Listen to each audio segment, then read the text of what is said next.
Hi, I'm Steve Truglia. I'm a stuntman and a stunt coordinator.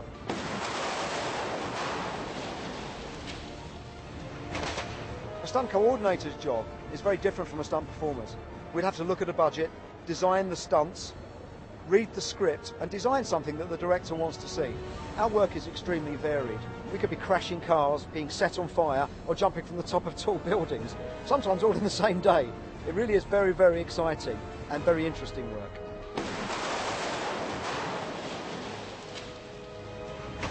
Being a stunt performer sometimes involves taking a few knocks. You do get thrown about and bashed about quite a bit. Usually we don't have serious injuries because we try and plan everything meticulously. My worst injury to date is a torn Achilles tendon. It completely snapped and had to be sewn back together. It put me out of the game for about 6 months.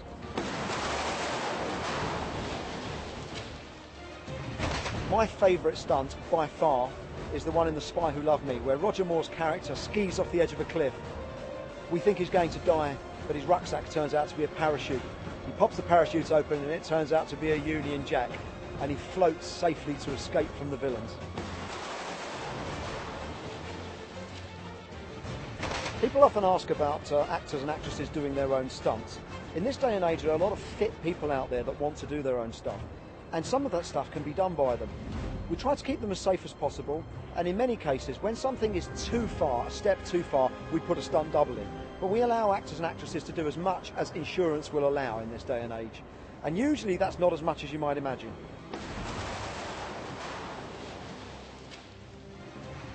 One of the reasons that we use stunt doubles is because if an artist does their own stunts, even if they're capable of doing it, and they break an ankle or break a wrist, the whole of the production has to shut down, and it can cost millions of pounds.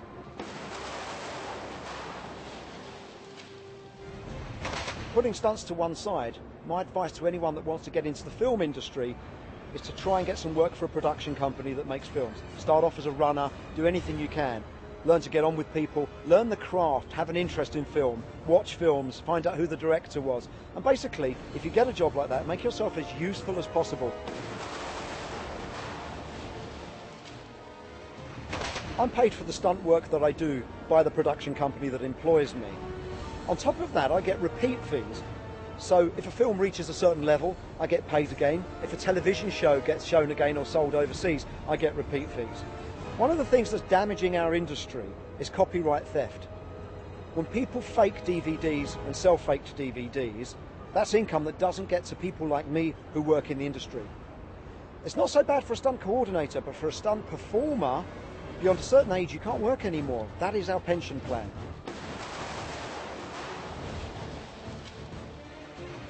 There was a time when we as stunt people were concerned about CGI, killing off stunts, live stunts.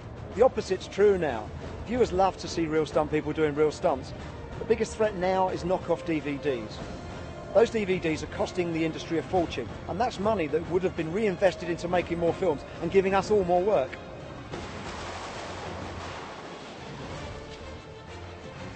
Production budgets for big movies are often massive, and stunts take up a big part of that on a big action film.